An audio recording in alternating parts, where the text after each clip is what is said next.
On today's episode of Locked On Wild, Bill Guerin may have found plenty of experience to lead the Iowa Wild. We'll talk about whether Greg Cronin is the right choice to lead the AHL squad. Hey, this is Matt Boldy, and you're listening to Locked On Wild. You're Locked On Wild, your daily podcast on the Minnesota Wild. Part of the Locked On Podcast Network, your team every day. What is happening, everybody? Welcome into another episode of Locked On Wild, your daily Minnesota Wild podcast, part of the Locked On Podcast Network.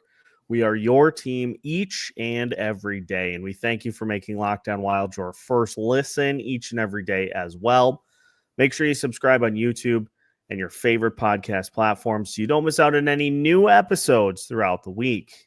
On today's episode of Locked On Wild, we'll react to the news that the Iowa Wild may have found their new head coach and whether Greg Cronin can be the one to bridge the gap between Iowa and Minnesota. We'll also talk about the latest deal potentially for Marco Rossi that was turned down by Bill Guerin. We'll tell you what it is and what happens now. And we'll talk about a couple of rumblings that Brock Boeser may be looking to wear the sweater, the home sweater. We'll talk about what he could potentially bring to the squad as well.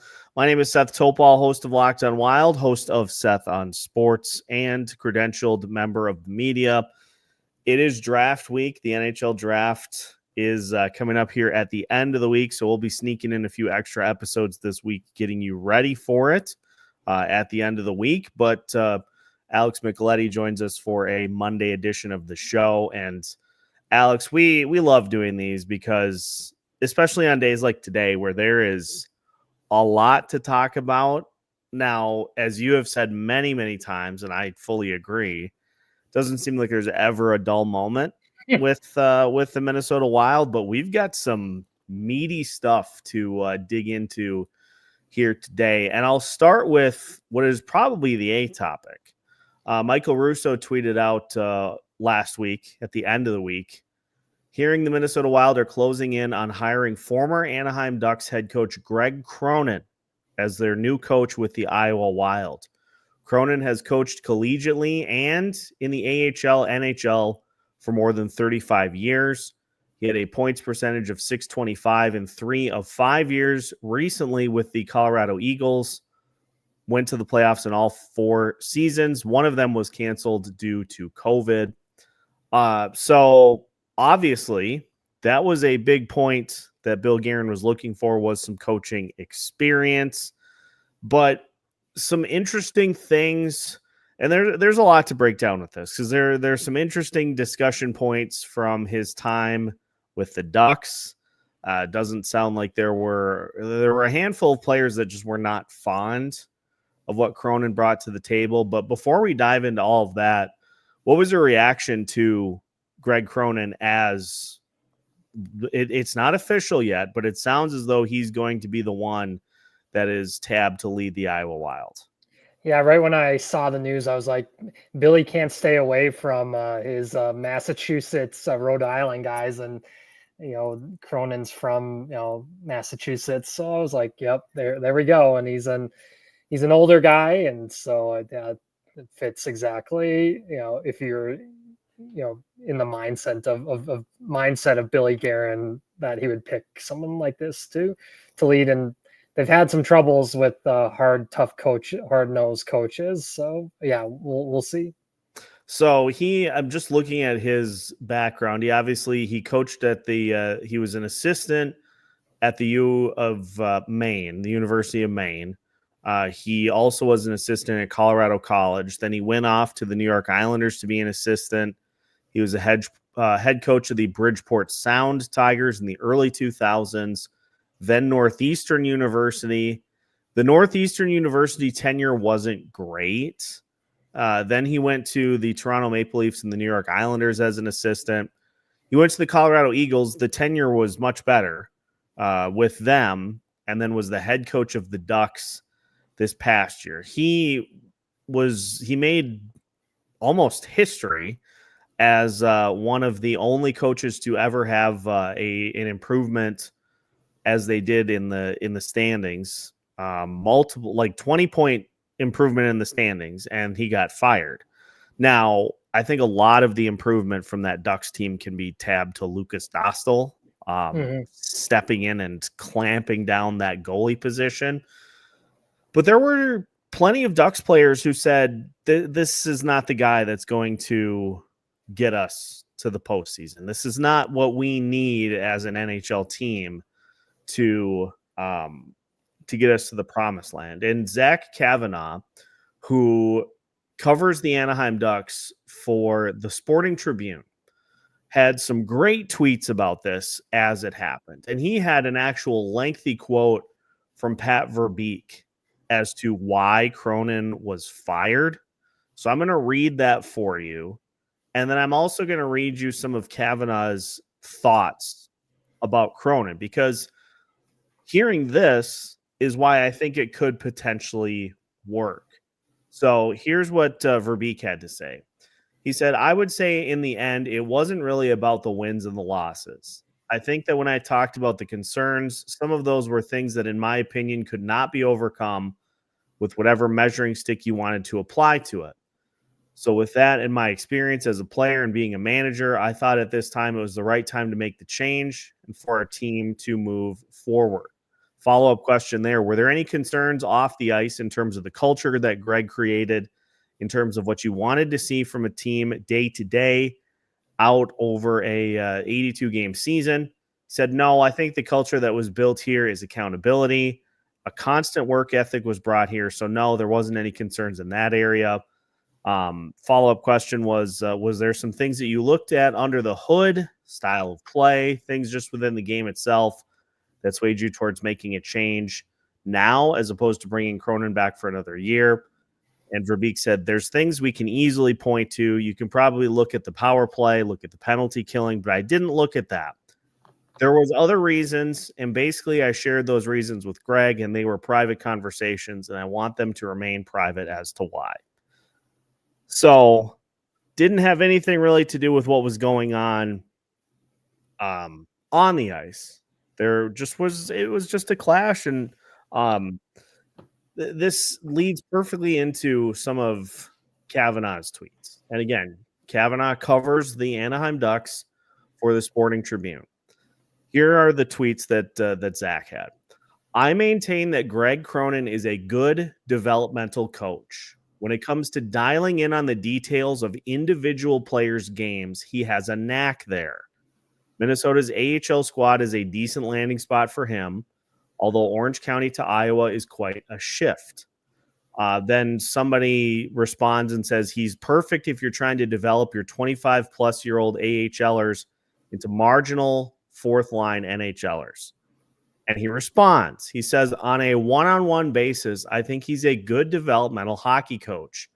I think he'd be great back in college or even as an NHL assistant. Always gave thoughtful answers when asked about the details of the game. His style just doesn't work as an NHL head coach.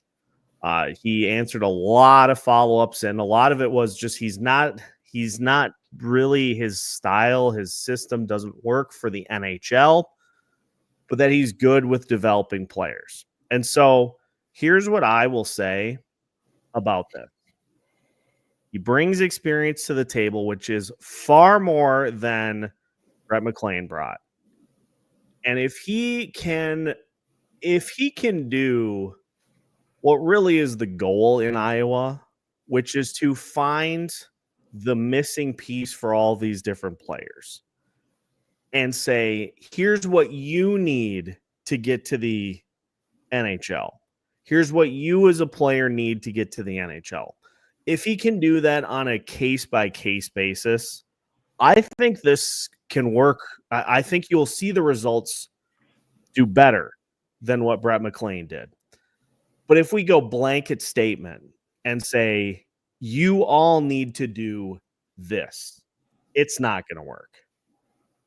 Yeah, I'm with you. And as long as he doesn't bring to, what he brought from like a head coach of an NHL style to the AHL and not, what he did previously in the AHL, then there could be some issues. They've had some issues with some, like I said, hard-nosed coaches in the past, Army when he was there. But you brought up, the winning that he's done in the AHL, and maybe that will continue to he have the AHL success, not the NHL, but AHL. It's a gamble because you have to change something though, because they multiple years in a row without the playoffs, and some of these prospects that were highly thought of when they were drafted have just kind of plateaued. So like you said, his developmental skills, maybe that will change some of these players and get them into high gear. We don't know what with Jesper Wallstedt, if he's gonna officially be the backup. If not, if he'll be in Iowa, and hopefully he can get him right on the right track and get him back up to the NHL if he doesn't make it out of camp there. And you look at guys like Riley Heidt and Carson Lambos and Hunter Haight. You hope that he can help get them to the NHL at some point. Because what I will say too is I tweeted out, I do the Larry David GIF when I don't really, you see news and you haven't really had a chance to break it down or react to it. Mm-hmm. So I throw the Larry David GIF out there just to kind of get feeder responses from people. And I had more than a few Avs people, Colorado people, who said, we loved him. We loved him when he was in the Colorado system with the AHL. He did fantastic. So this may be more about Anaheim, right? And what is going on with them. Yeah, it could be that he just didn't clash, or he clashed too much with Verbeek, and they wanted they figured that Quenneville was going to become available, and maybe it was kind of like with St. Louis, where they said, Bannister, you're a decent coach, but Montgomery's available. We'll get you in. I'm still skeptical, but he does have that AHL prowess of being having a lot of success. Maybe it could be because of the players that were in Colorado, and talent level might be different in Iowa there, but you hope with the way Brackett's been drafting that now it's on the coaching staff to develop these guys and get them to the NHL level. Yeah, and if he can work with players on a player by player basis, like Kavanaugh suggested, then I think this will work. But they desperately need to get a winning culture going in the entire organization. You look at Florida right now. Florida won the Cup back to back, and their AHL team, the Charlotte Checkers, are in the Calder Cup final, and they're only 2 wins away from winning the Calder Cup too. So that'd be incredible for that organization to win at the NHL and the AHL level. Time will tell. Again, it's not official, but as Russo pointed out, it's moving in that direction. So do not be surprised if Greg Cronin is announced as the next head coach of the Iowa Wild. We'll have more on that, obviously, as the news breaks. I did want to get to some Marco Rossi discussion, because we did get word over the weekend that a trade proposal was sent to the Minnesota Wild from Vancouver, and it was met with a resounding no. So we'll talk about what was offered and what it means for the young center's future in Minnesota as we continue today's episode of Locked On Wild after this. Today's episode of Locked On Wild is brought to you by Wonderful Pistachios. Are you looking for a snack that's both delicious and nutritious? Crack into a good source of protein with Wonderful Pistachios. Wonderful Pistachios is one of the highest protein nuts. Each 1 ounce serving has 6 grams of protein, giving you over 10% of your daily value. Plus, they're packed with fiber and better for you unsaturated fats to help keep you feeling fuller longer. Just made my grocery run yesterday, and of course, I got another bag of the honey roasted no shells. It's my go-to snack. I call it my guilt-free snack because I don't have to worry about all sorts of sugars and all the things that you don't want to be putting in your body. I can eat 2 or 3 handfuls of wonderful pistachios and feel great about eating it. So get snacking and get cracking with the snack that packs a protein punch. Visit wonderfulpistachios.com to learn more. Welcome back to today's episode of Locked On Wild. Once again, we thank you for making Locked On Wild your first listen each and every day.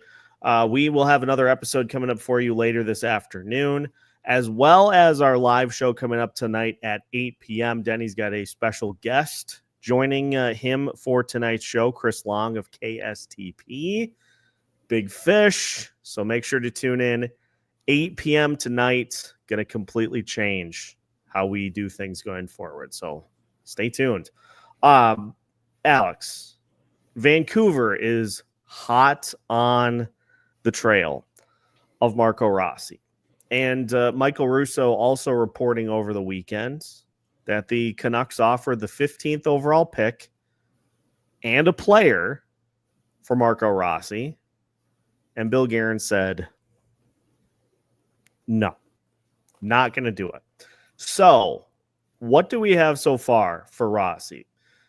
We have all that weird insinuation with Philly that they did not want to do Tyson Forster and a pick, but then turns out that was all false. We now have a concrete pick and a player that the Minnesota Wild turned down. Why do I feel like this is posturing for one of two outcomes?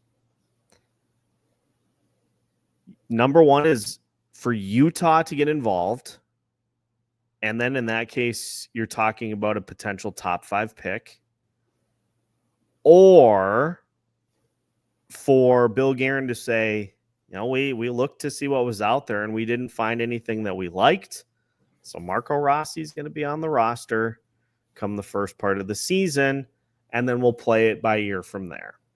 Yeah, I'll give you the third option too. I think, you know, they could just wait for offer sheets to come July 1st and force the hand, say, you guys offer the contract and we'll see if we want to match it or not. You know, that could be, there's just, you know, the more tea leaves we hear too, you know, Marco publicly tried to, you know, just make sure things weren't too heated, you know, publicly, but behind the scenes, everything that we hear is he is not wanting to be a 4th line player. He wants, you know, we saw some reports that he wants to be a top line center. So I don't think that's ever going to happen, but anywhere else. But yeah, he's going to have to, you know, maybe put the ego aside a little bit, and you know, and maybe you're not going to get more than the 5 times 5. I guess they can wait to see if an offer, you know, if a team, you know, puts that out there. The one thing about this too is the Wild really tanked his value too, right? Because they said, hey, we can't win with this guy in the top 6. We had to put him on the 4th line. So how is that going to be any different for another team that's, you know, trying to make the playoffs or trying to make that next, you know, go past the 1st or 2nd round? You know, does Calgary want to put them in the top 6 to make the playoffs? You know, does Vancouver think that, you know, Marco can get them, you know, into the playoffs? You know, they might have to add to their package. Montreal didn't seem to want anything to do with them. Yeah, maybe Utah, just like you mentioned, with the connection with his junior hockey coach. Yeah, so this week is going to be very interesting. We didn't have a lot of news, you know, over this weekend in the NHL. Basically, the Kraken were the only ones really doing anything. They made a trade for Marchment, and Burakovsky went to Chicago. So, I mean, Seattle doesn't seem like they, unless they, yeah, I don't see them getting in it now. So, yeah, the options are dwindling down here, and you know, I think, you know, someone's gonna have to put their ego aside, right? Either Bill Guerin or Marco Rossi's camp, and maybe go to that bridge deal. Yeah, I like how you put that, because that makes a lot of sense. Is, you're trying. It does feel like they are trying to get Utah to kind of get desperate and offer that number 4 pick. And if not, then it's okay. Let's see what is going to happen with the offer sheet stuff. And maybe if teams throw offer sheets out there and Rossi's camp is like, boy, these offers stink, then Bill Guerin comes back and says, let's find a little happy ground. Let's find a little common ground here, and we'll go a little bump up from what they were offering, and we'll call it good. Yeah, maybe add more years to his deal, but I know they don't want to do that, but you're going to have to come to some type of, compromise to get this done. And they're going to have to, figure out, hey, if we do sign this deal, he's not playing on the 4th line, right? Otherwise, why would Rossi's camp want to, sign? So that they're going to have to figure that out. If he does come back here, he's not going to want to be on the 4th line. No, and it was so weird too in the postseason, because I'll say right off the bat, the way Ryan Hartman played, he deserved to be elevated in the lineup. He's a playoff type Gaudreau, however, and his no points in the entire series and his 2 shots on goal. I was talking to my dad, today or yesterday, and with the Wild, it's so easy to figure out and coach against them in the playoffs. Yeah. You only really have to worry about Kaprizov and Boldy. No one else really consistently stepped up to the plate. Ryan Hartman at points did, but they don't get that for an entire series. And then you have these veteran mistakes like Gustav Nyquist. If he stays on side, they probably win that series. Now they probably don't beat Edmonton, but hey, they can at least say they got past the first round for once and forever. He sticks his foot out, he's on sides. That's the most insane part of that play, is that his leg is so close to his body. It's like, stick your foot out. And he's not a rookie. Your ankle out he's 1 inch. Forever. Right. It's inexcusable. They had the better goalie at a lot of times in the series, and they had him on the ropes. They had Aiden Hill figured out there towards the end, but a couple mistakes did them in. Couple mistakes. Well, it's very evident that the Wild do need to meaningfully upgrade their top 6, and it sounds like there may be an option out there for them to do that. Some of the options have dwindled. There is still one name on the market. We'll discuss Brock Boeser as we continue today's episode of Locked On Wild after this. Today's episode of Locked On Wild is brought to you by FanDuel. Summer sports are in full swing, and whether you are all about baseball under the lights, golf on the green, or even high-stakes soccer action, FanDuel is the best way to make every game even more exciting. You're already following the action. Why not make it a little more thrilling? With FanDuel, you can get in on the game while your friends are getting sunburned at the beach. If you're looking for a bright spot on the Minnesota Twins lineup these days, Byron Buxton hit multiple home runs against the Cincinnati Reds. Now, the offense in general cooled down against the Milwaukee Brewers, but you could go anytime home run for Buxton, and you would likely have a pretty good chance at a return. If you're new to FanDuel, new customers can bet just $5 and get $150 in bonus bets if your first bet wins. So take that $5 bet, go Byron Buxton anytime home run. Next game that the Twins are in action, your chances of a $150 in bonus bets, they're pretty good. So open the FanDuel app today or visit FanDuel.com/lockedon to get things started at FanDuel. Final segment of today's episode of Locked On Wild. Once again, we thank you for making Locked On Wild your first listen each and every day. Again, make sure to subscribe on YouTube and your favorite podcast platforms if you have not, so you don't miss out on any new episodes throughout the week. We are inching closer to July 1st. And I mean, even getting closer to the draft, which is going to be when a lot of stuff happens. There will be trades. Then there will be the free agent frenzy July 1st and the next few days after that. So, of course, Locked On Wild's got you covered each and every day of the week. All right, Alex, we got a report. NHL rumor report. Nick Kyprios. There you go. Think Kyprios. Yeah. Kyprios. Brock Boeser, we assume, is coming real close to terms with the Minnesota Wild. That courtesy of Leafs morning take. What do they say about assuming? Probably don't do it.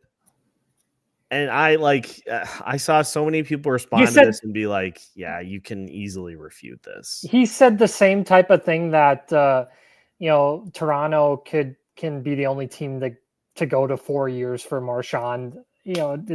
Everything that we've seen with Marchand, I guess we can take it with a grain of salt because, it's, just the cup just happening, but it seems like he truly wants to stay there in Florida.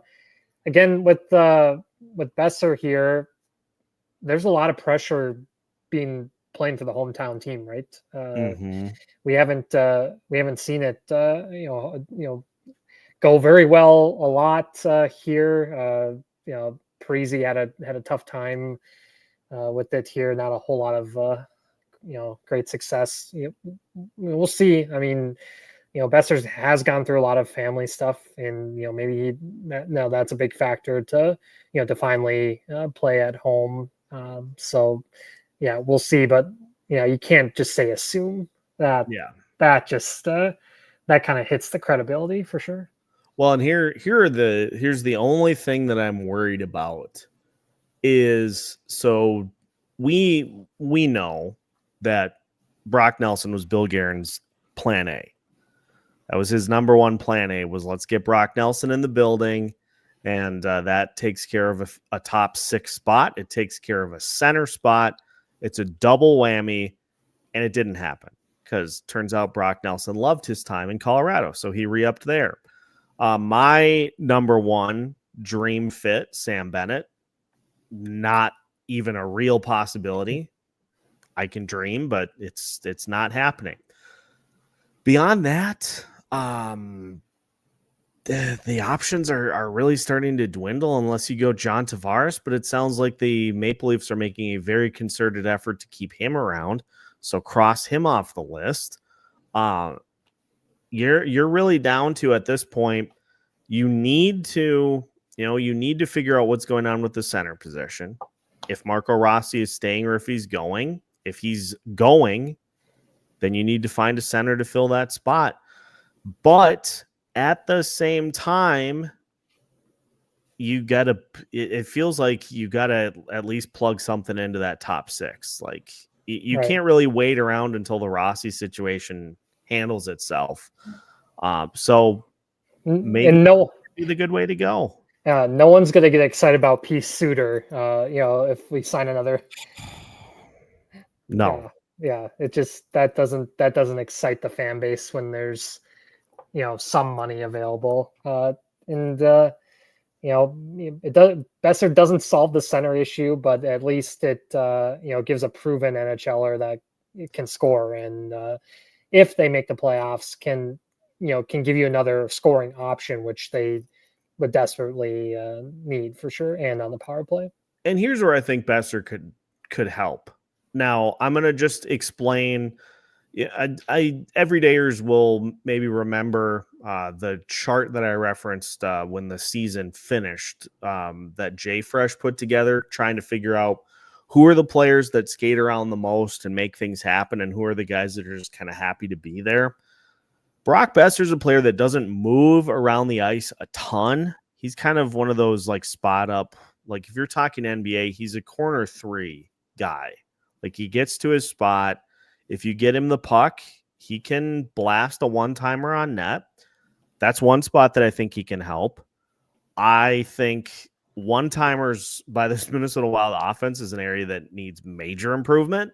So he can help you there. And he can also help you on the power play. He, over the last 4 seasons, he has had 42 power play goals over the last 4 seasons. And that's not a little amount. He had a career high 16 in 2023, 2024. He has had 3 seasons of 10 plus. He has also had 1 season of 9 and 1 season of 8. So he's a pretty consistent 8, 9, 10 power play goals guy. His 82 game average per season is 30 goals, 34 assists. So every 82 games, he'll get you 30 goals, 60 points. That's another issue, though, is you don't always get that 80-ish games. Now, to be fair, the last 4 seasons, he's been 70 or more. So maybe some of that is behind him, but you know, how long and how much money are you willing to go to get him to come here?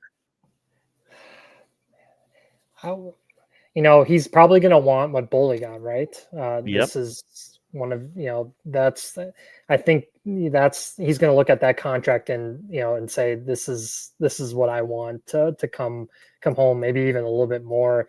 There's going to be a bidding war, right? Because like you said, the options are really dwindling there. So yeah, he's going to want to cash in one more big time here. He's going to want he's going to want the security, right? For sure. 6 or 7 years, for sure. And then, that 49 million, and maybe even up it even more there.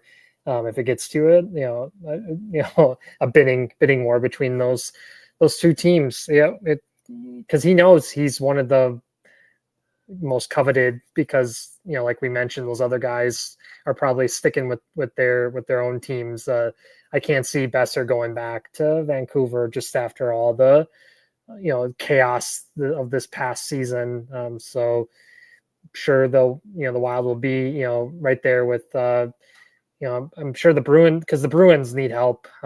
Philly needs more help too. So I'm sure some of these Eastern Conference squads that missed out on the playoffs are going to be right there with the Wild for his services. And don't overlook, I'll throw the Anaheim Ducks in, because they just have insane money, and I know they're making a push for Mitch Marner, but I think he's going to Vegas. Yeah, like we were talking about when we saw Pietrangelo news saying that he might not be ready. There goes some LTIR, money for Vegas, and maybe miraculously he's ready to go for the playoffs, like Evander Kane was for the Oilers. That loophole continues to be, something else. It's interesting looking at how much cap space some of these teams have. It's just absolutely ridiculous. We heard Columbus is maybe going to try to make a big push too. But it's a lot of this, a lot of talk over the state taxes and no income state taxes, and how Florida continues to dominate. There's that's certainly a factor, but you need to have a good general manager too. Look at Bill Zito, what he's done too, and just the getting Nate Schmidt to come down there. They were able to get Brad Marchand and have him, sacrifice being on the third line. And now that third line ended up being probably the best line in the entire playoffs. And so, it certainly helps to have, some of those where you can get players for a little bit less than, other places, but you have to have a good owner, good GM too. And, the living in Columbus might not be the greatest for some free agents. So in San Jose, it's they have like almost 40 million, or Anaheim too, right around there. Do you take the bag but not win? Tyler Toffoli did that. maybe he just said, "Hey, I've won a cup, and I don't have to worry about that anymore." But yeah, it's there's a lot that goes into it for sure. The old "I've won a cup, I want a yacht." Right, and I don't care. I've won once, and that's it. But some of these guys, they're just they want to keep winning. And I mean, you look at I keep seeing Brad Marchand go 14 years in between cups is incredible. You don't think you'll ever get a chance to be back in that moment, especially when Boston started to just play awful hockey, and they trade him to their biggest rival, and that did not go over well for Bruins fans. Seeing him go there, Carlo go to Toronto, it was something else to see them make trades within their own division into rivals like that. And this is the for Bill Guerin, I think this is the biggest summer he's ever had, because people know he does have more money. I mean, obviously, it's not like some of these teams like San Jose and stuff like that. But he has to get this Marco Rossi thing figured out right. It's because it can hang over a team, and they have to get that figured out. I know he's loved in the locker room, but he also doesn't want to just be thrown on the fourth line with the Brazo in Trenton. That just that did not look right at all. No, he nor should he be. So right. It's going to be fascinating, and I would imagine that we finally, now that the Cup final is done, we're now at the week where stuff is going to percolate. So stay tuned, because the moment any of this breaks, of course, we will have you covered right here at Locked on Wild with this 6 starter jacket, which I got at the reunion I was at this past weekend. So you'll be seeing plenty more of that here for episodes as well. But that is going to do it for today's episode of Locked on Wild. In the comments, let us know if indeed it is Greg Cronin that is hired as the head coach of the Iowa Wild. Do you like the fit? Yes or no? Where are you at? What do you think about Greg Cronin being added in as the head coach of the Iowa Wild? Drop your answer in the comments. We'll, of course, have plenty more reaction to that as the week unfolds. Make sure to like and subscribe so you don't miss out on any new episodes throughout the week. We've got you covered every Monday through Friday as part of the Locked On Podcast Network.